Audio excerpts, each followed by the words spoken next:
Welcome to the College Investor Audio Show, where we talk about the biggest issues impacting millennial money, from student loan debt to side hustles to building wealth. We will show you how to get out of debt so that you can build real wealth for the future.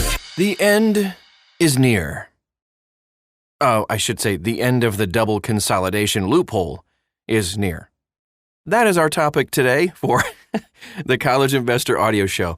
Sorry, that was a little dramatic to start, but let's dive right in, shall we?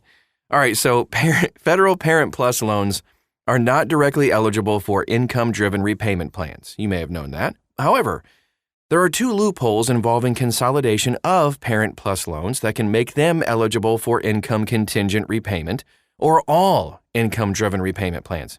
The second one, which is known as the Double-Consolidation Loophole, will be ending on July 1st, 2025.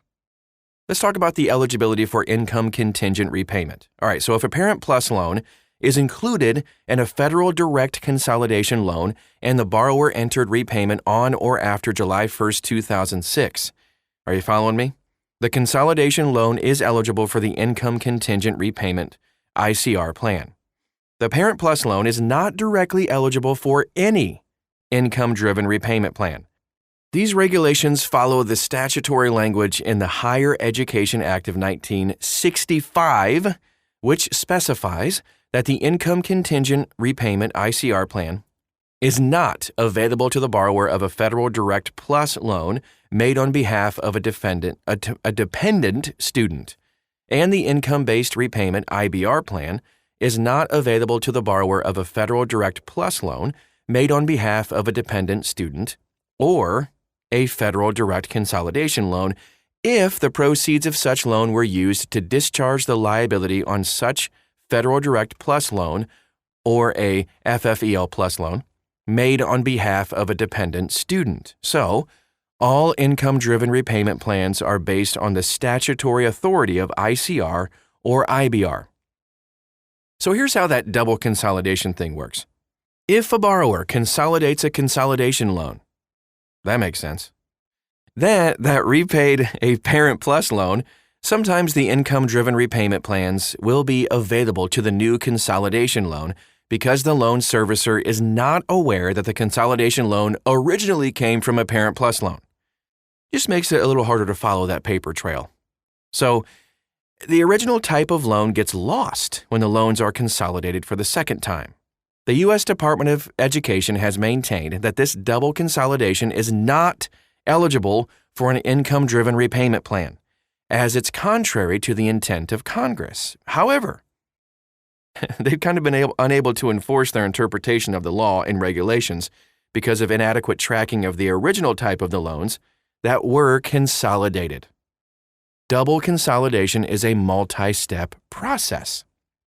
The borrower must consolidate their Parent Plus loans with different servicers, and to do this, they must submit paper consolidation loan applications. If they consolidate online, the two consolidation loans will be merged.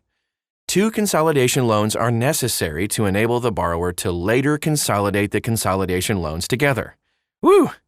The borrower should include a request for the income contingent repayment plan with these consolidation loan applications to prevent the consolidation loan applications from being rejected because of a failure to specify a repayment plan. Stick with me. The borrower must wait for confirmation that the consolidation loans are complete before consolidating again, and this typically takes about a month and a half. The borrower must consolidate the two consolidation loans with a third servicer. 3 different people involved here. This consolidation can be done at studentaid.gov.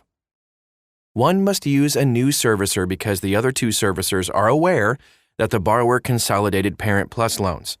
The new consolidation loan will then have lost the tag showing the origin of the consolidation loan as including a Parent Plus loan. Normally, one would have to wait half a year, 180 days, before consolidating a consolidation loan. As otherwise, the loans would be merged into one of the existing consolidation loans. Using a third servicer bypasses this limitation. Okay, Now that we went all through the steps, let's take a look at what the end of the double consolidation loophole is and what it means. So the new income-driven repayment plan regulations, which were published in the Federal Register on July 10, 2023, eliminate the double consolidation loophole effective July 1, 2025. In case you want to look this up, the U.S. Department of Education specifies on page, are you ready? 43,836 of Volume 88, number 130 of the Federal Register. I just thought that was hilarious. I'm not going to read it because it's boring. But anywho, let's take a look at some practical tips. Now that we've gone through all of that craziness, there is sufficient time for current Parent Plus loan borrowers who are in repayment to still take advantage of the double consolidation loophole before it is eliminated. Just follow the steps that we outlined earlier. As of March 31st, 2023, as many as a total of $111.7 billion in Parent Plus loans to 3.7 million borrowers may potentially be able to use the double consolidation loophole. You might fall into that category. If a borrower of a Parent Plus loan uses the double consolidation loophole to switch into the repay plan, they will automatically be switched into the save plan when it becomes available. Parent Plus loans and federal direct consolidation loans that include Parent Plus loans are eligible for Public Service Loan Forgiveness, PSLF. If you are confused, I completely understand that was a whole bunch of information in a short amount of time. You can dive in very deep. Make sure you understand everything before you take the steps to actually do this stuff at thecollegeinvestor.com. If you have questions, comments, or anything else, please let us know. You can follow us on all over social media. We want to walk you through these things because we want you to basically win and get rid of all this debt in this best way possible. Tons and tons of stuff you can do to eliminate your student loans. Just search for The College Investor and you'll find us everywhere. And that is our show. Thanks again for stopping by today, and we'll talk to you again real soon.